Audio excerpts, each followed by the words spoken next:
3 stratégies pour acheter ton premier immeuble à revenu. Dans cette vidéo, je vais te partager 3 stratégies que tu dois appliquer si tu veux réussir à trouver ton premier immeuble à revenu. C'est parti. Première stratégie, c'est travailler sur ton financement. Peu importe ce que tu vas faire, si tu n'es pas prêt au niveau du financement, tu ne pourras pas acheter. Et tout commence avec ce que j'appelle l'ABC du financement.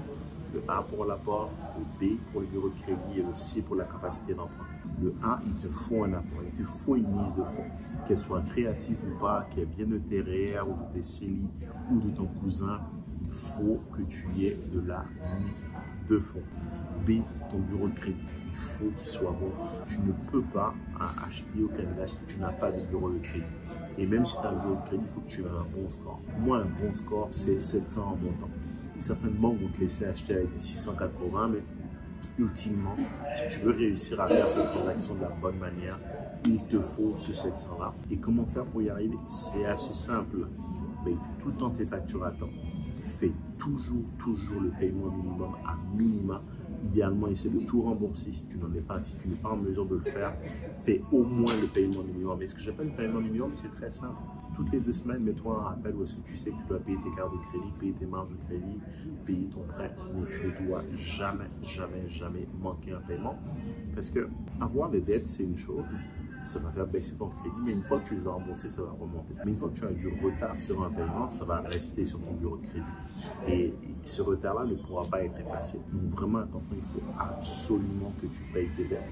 Et ultimement, tu veux avoir des ratios d'endettement les plus bas possibles. Donc, ce que j'aime souvent dire, c'est qu'il est préférable d'avoir une dette de 5 000 sur une marge de 10 000 que d'avoir une dette de 900 $ sur une marge de 1 000. Ce que la banque va regarder ultimement, c'est le pourcentage. Donc, essaie de restructurer, essaie de rembourser tes dettes de façon à ce que tu puisses faire baisser ces ratios. Tu dois avoir des ratios les plus bas possibles. Idéalement, tu ne peux pas dépasser 25% d'utilisation de tes cartes. Ne rate jamais les paiements, fais toujours tes paiements à temps et essaie de rabaisser ça en dessous de 25%. Ton bureau de crédit va naturellement s'améliorer. Si tu ne sais pas ce que c'est que ton bureau de crédit, télécharge l'application mobile de ta banque, que ce soit Desjardins, Scotiabank, RBC, Banque Nationale. Tu as accès à ton bureau de crédit avec cette application-là. Tu dois le surveiller si tu es en mesure de pouvoir l'améliorer. Ne pas surveiller, c'est ne pas améliorer, tout simplement. Ta capacité d'emprunt, là, c'est pas très compliqué. Ta capacité d'emprunt, c'est combien tu fais sur tes revenus. Donc, il faut que tes revenus soient bons pour être en mesure d'acheter. Si tu veux que je te donne une règle de calcul assez rapide, si tu fais 100 000, tu peux acheter jusqu'à 500 000. Si tu fais à peu près, on va dire 50 000, bah, tu peux acheter entre 200 et 250 000. La règle du 4 ou du 5.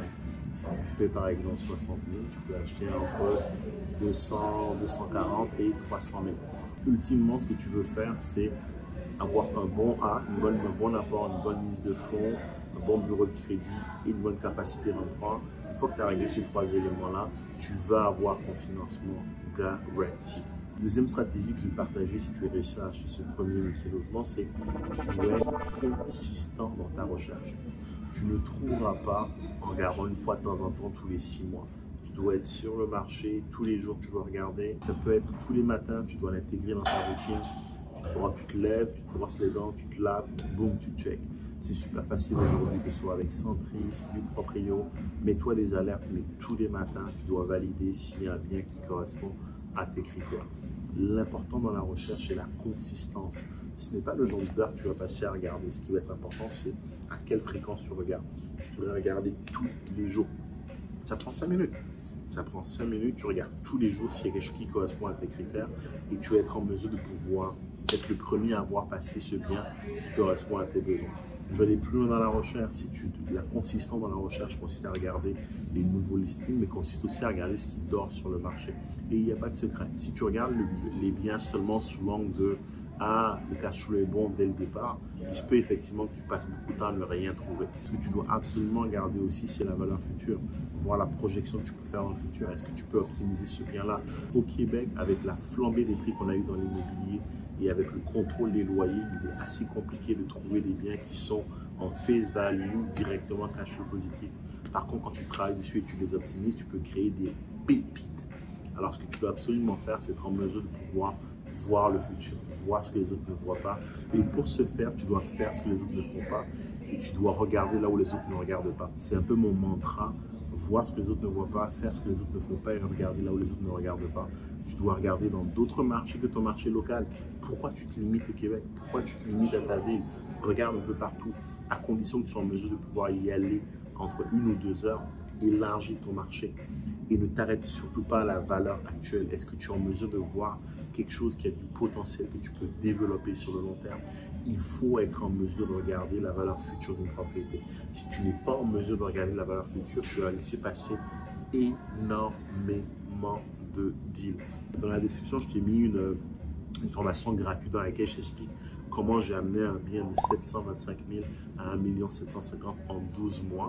Parce que j'ai vu un potentiel, j'étais en mesure de calculer les valeurs futures. Alors je t'invite, regarde dans la description, tu trouveras la formation, elle est entièrement gratuite. Inscris-toi, puis inspire-en toi pour pouvoir faire tes recherches aussi. Consistance et créativité dans la recherche, c'est ce qui va te permettre derrière d'être en mesure de trouver cette pépite que tu recherches. Troisième astuce, éduque-toi. Je m'en fous que tu sois le gars le plus performant du monde. Si tu ne te formes pas, tu n'y arriveras pas. Le week-end dernier, j'étais avec un gars qui a 300 appartements dans la province du Québec.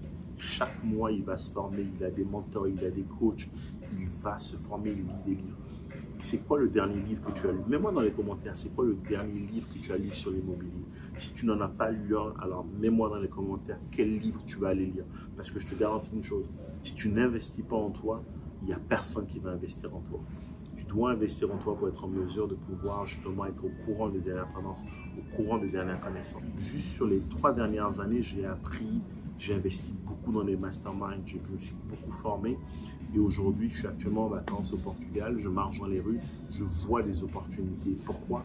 Parce que je fais du développement immobilier. Je prends des vieux bâtiments ou des vieux terrains que je reconstruis pour bâtir quelque chose, pour bâtir du multilogement. Et ces formations font qu'aujourd'hui, je suis en mesure de marcher dans la rue et de voir les opportunités.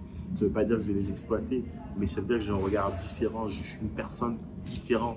Et ultimement, pour réussir à atteindre tes objectifs, ce n'est pas uniquement les connaissances, c'est la personne que tu vas devenir qui va te permettre d'y arriver. Et pour ce faire, tu dois absolument faire s'investir en toi à travers de la lecture, du développement personnel, du coaching, de l'accompagnement, peu importe. Michael Phelps, multimédaillé olympique de natation, a un coach. Tiger Woods, multi-champion au golf, a un coach. Il te faut aller te chercher de la connaissance.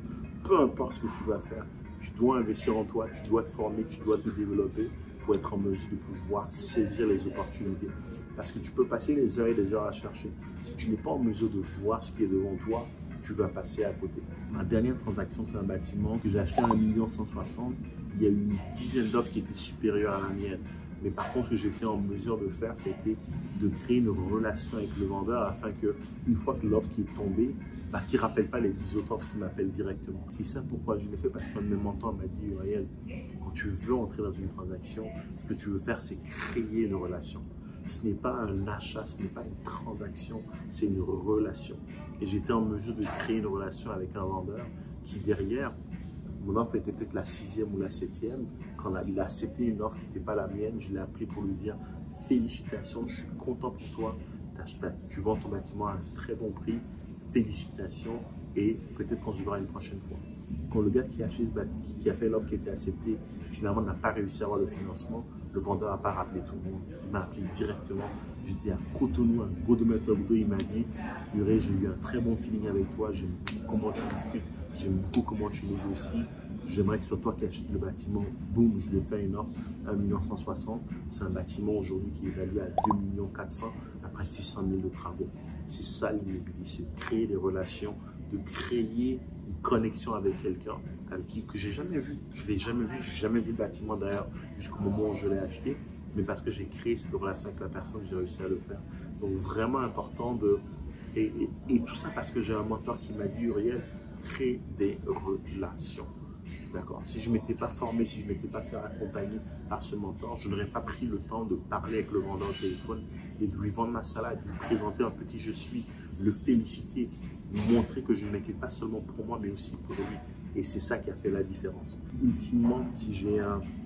C'est la troisième astuce, c'est vraiment de se former, de se faire accompagner, de se faire coacher.